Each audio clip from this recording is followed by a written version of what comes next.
Hello once again folks, and you're welcome to another video from Gundog and Fly. Tásúla gom go bhfuil sibh go maith agus mór sláinte.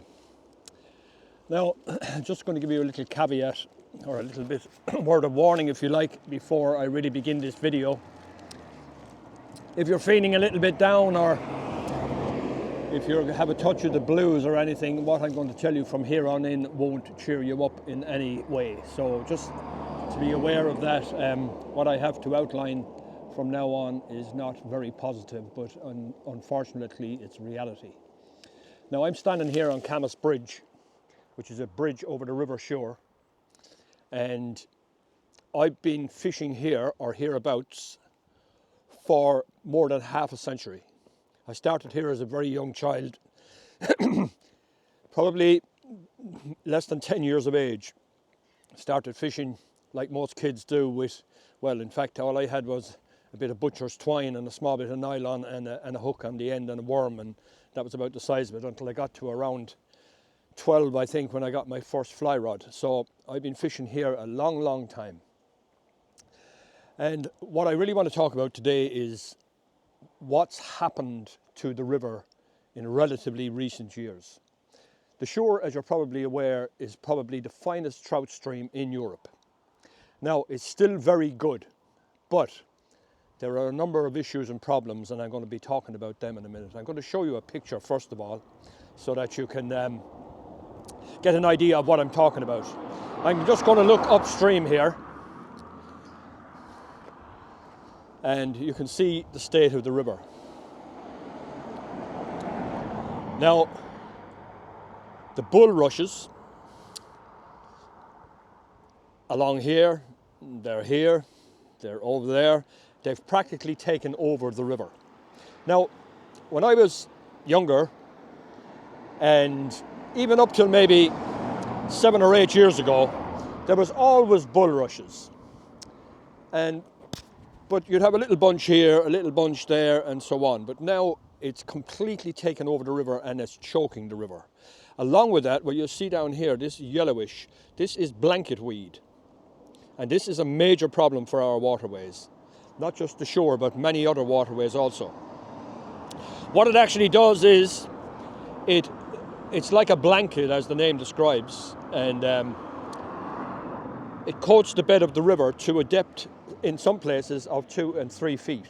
So you have a 2 or 3 feet deep blanket of weed.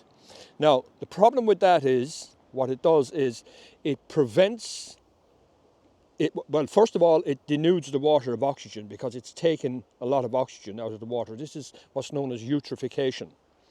And it draws the oxygen from the water and leaves less oxygen, of course, for the invertebrates, insects, and obviously the fish as well. So, what it also does is it prevents the insects, the reproduction. Because when the females go to the water and lay their eggs, the eggs then land on the blanket weed, and then they can't reach the bed of the river where they're supposed to go to continue their life cycle. And what happens is they get washed away in the next flood out into the estuary and Waterford. Now, along with that, obviously, any nymphs that do make it to the bed of the river, they can't actually come up to continue the life cycle either. So hence we have a huge loss in our insect life. I remarked to a guy recently that you could drive from here, from Camas Bridge to Dublin, on a summer's evening now, and you might have 3 or 4 insects squashed on your windscreen. Some years ago, you couldn't only drive from here back into town, which is approximately 3 miles, and you'd have to wash your windscreen afterwards. That kind of gives you a picture of what's happening vis-a-vis the insect life. And of course, when you injure a part of an ecosystem, such as the insects, well, then that has the domino effect on all the other creatures that live in and around the river. Now, that is a tragedy that's occurring right before our eyes, and you might ask yourself why. Now, this particular stretch of water, the damage that you can see here in front of you, extends for approximately 2 miles upstream and another 2 miles downstream here behind me. So we have approximately 4 miles of the river, which would be what I would deem sort of my home waters, that are completely the river is essentially dying right before our eyes. And from June onwards, it becomes almost, well, that stretch of water I'm referring to is completely unfishable. How would you cast a fly line here, for instance? Forget about it, it's just not possible. It's just beyond possibility. And it's very busy traffic here, so I got to watch what I'm doing and be careful here if I don't want to get run over. Anyway, what has caused this? Okay, now there are numerous studies out there which show quite clearly what's causing this issue and this problem. Okay, 80% of it at least is due to agriculture, intensive agriculture. The lifting of the milk quota, which was done in 2017, basically allowed anybody who wanted to get into cows and produce milk. There was an inexhaustible market for it. Previous to that, the amount of milk produced in Ireland was restricted, but now you can produce as much as you like, and basically every farmer and his son and mother are now producing milk, to the point where now County Tipperary has more cows than in the whole of Scotland. Isn't that incredible? But that's an actual fact. We've doubled the national herd, that's nationally, in the last 7 or 8 years. So we have twice as many cattle, twice as many cows. We have twice as much manure and silage effluent and slurry, etc., etc., etc. Everything has doubled negatively. Now, it's not farmers alone who are responsible for what you see here. There are other actors at play as well. The local authorities and Uisce Éireann, or Irish Water, are responsible for trying to maintain our waterways, keep them clean, etc., etc. They are failing dismally. There are many open, basically they're turning the river into an open sewer because we have raw sewage flowing into this river. The queen of Irish rivers, we have raw sewage flowing in at several points just here locally. It's an absolute disgrace and nobody seems to care. I have been in contact with all the relevant bodies and I have agitated about this for many, many years to no avail. Absolutely a waste of time. Now, of course, I see this, of course, to a degree from my own selfish point of view. I want to be able to fish here like I did years ago. But unfortunately, that's not possible anymore. I'd like to see this river return to its former glory.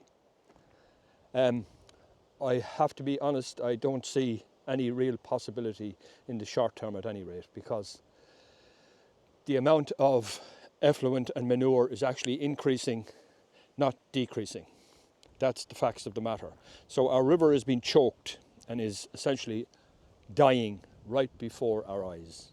It's a tragedy in the making, and it saddens me greatly because I have particular affinity for this river and this stretch of water in particular, because like I said, I fished here all my life and I kind of have a connection with the place that maybe a lot of other people don't have and maybe mightn't understand.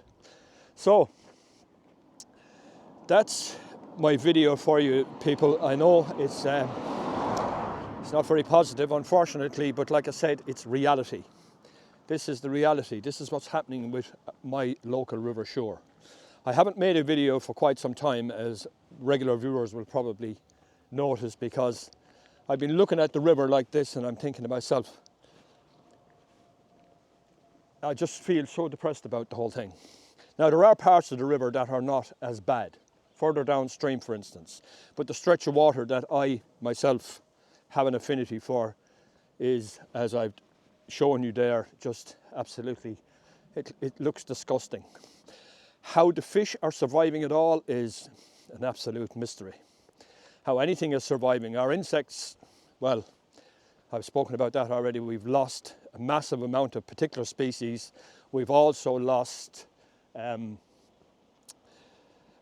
lot of our bird life as a consequence. Just to extrapolate a bit more about it, or to talk a bit more about it, because of the dearth of insects now, we have lost 70% of all our bird life in the last 30 years.